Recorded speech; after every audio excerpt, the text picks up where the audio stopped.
Hi, everybody. This is Dr. Kate Mills. I am owner of Be Balanced Neurological and Vestibular Therapy, and I am here today to talk about the kind of unpopular opinion, although more accurately it would be unpopular fact, that therapists should not be putting their stroke patients on a cane.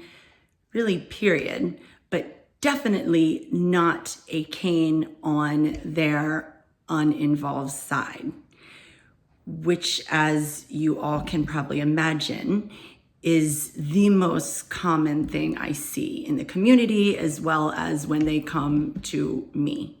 So if you're not a therapist or a patient who has had a stroke or somebody who loves a person who has had a stroke, you're probably not going to be interested in this.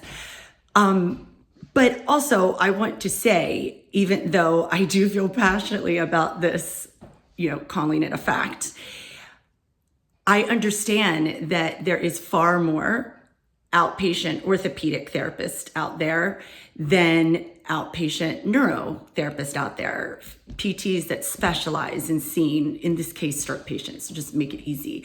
That is the majority of what I see. That's what I love. That's how I got started. So this isn't at all to bash other physical therapists that are doing this, or to somehow say that they are, that they're not doing what they think is best for their patients.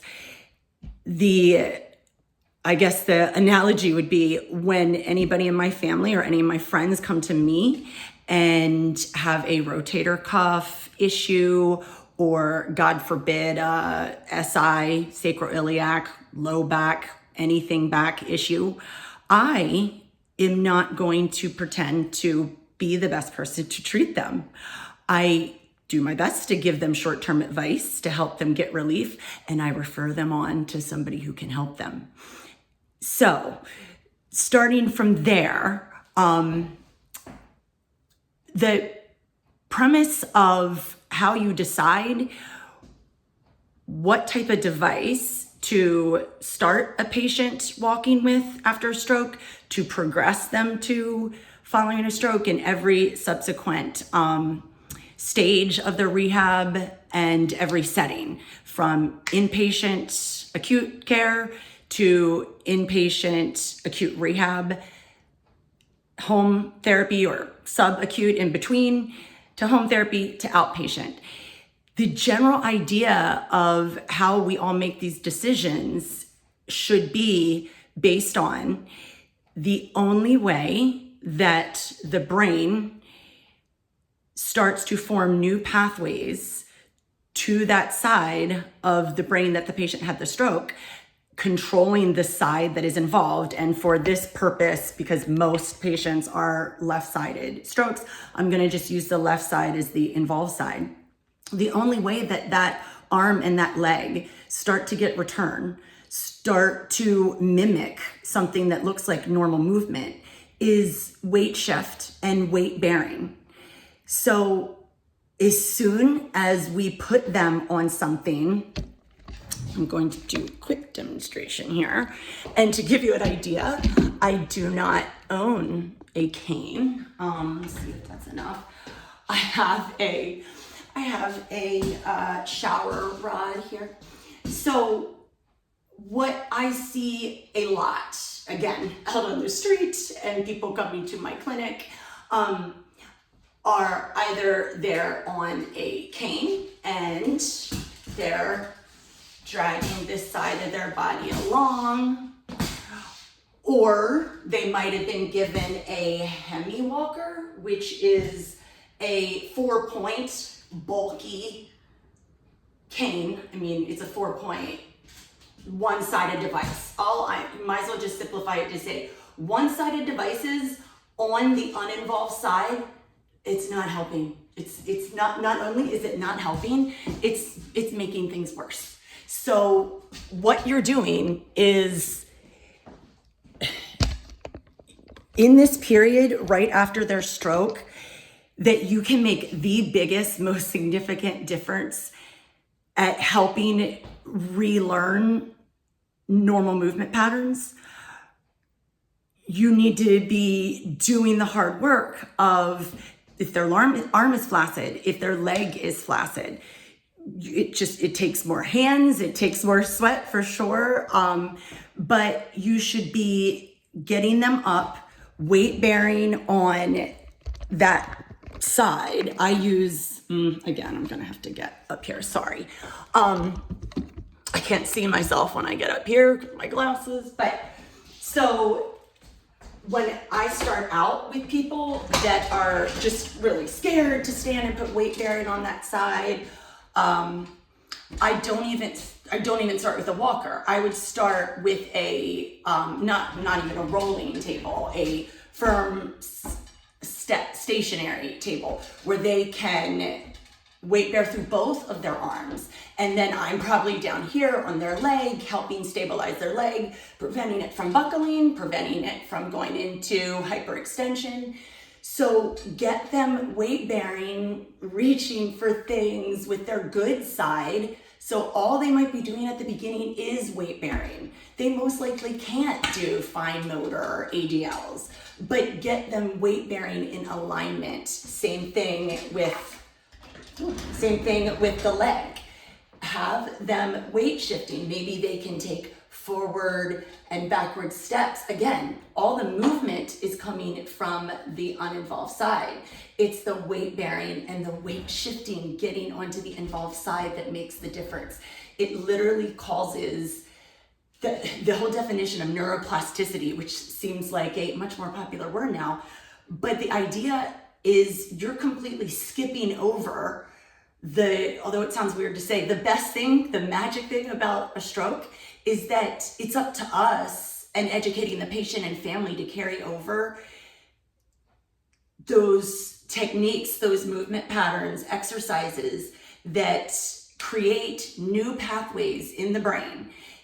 That's neuroplasticity. Your brain will literally, if you demand of it, I need you to support me. I'm putting you in weight bearing and you have to support me for me to be able to do this, for me to be able to lift this leg.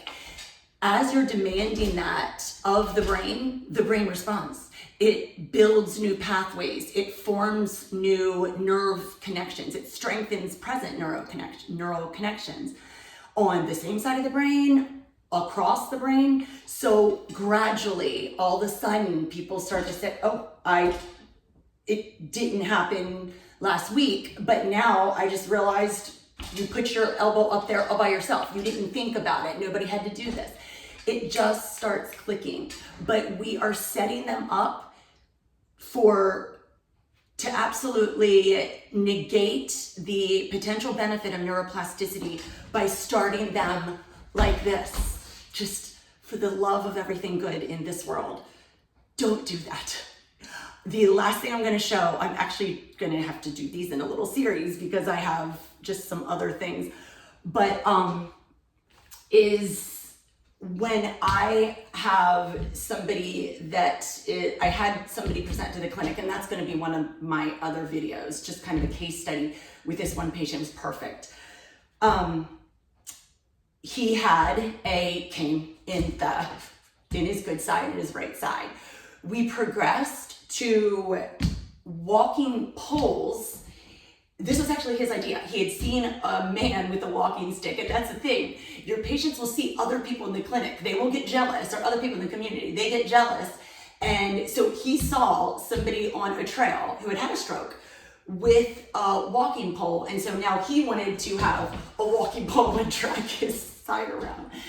But we instead decided he was going to try both walking poles. So even having them do this, it gave him an outer boundary, kind of, so he couldn't cut that leg out here and drag it because the pole gets in the way. So it sort of gives him, he has inattention, and it would draw his attention to this side more because it's more in that visual field, closer to the visual field that he can perceive, as opposed to this foot way down there. He just had no idea where it was. So here is a good alternative as they become more advanced. bilateral, both sides, poles that keep them upright, improve their posture, improve their ability to weight shift over to this side because they're not way down here, leaning on the side. They don't need to be taught how to do this. Our brains will naturally teach us how to compensate for things that happen to our bodies, for impairments. So it's just like the caterpillar that I don't know, they get a leg cut off, 2 legs, I don't know. But they teach themselves how to walk. They don't just die because they got their legs cut off. So it's almost like we're treating our stroke patients like amputees. So if we're not going to teach them how to use that side, what are we good for? It's just, their brain will teach them. If they never saw a physical therapist, they would be able to teach themselves how to find something to drag their other side of their body. I can guarantee you that. So you might be teaching them a little earlier to do that. And my next video, because I'm going to wrap this up, my next video is going to be about the understanding of what the role of a physical therapist in the inpatient setting is to get a patient home and safe and independent compared to those of us in outpatient that have the luxury of being a little bit more nitpicky. We have a longer period of time to focus on those more lofty aspirations.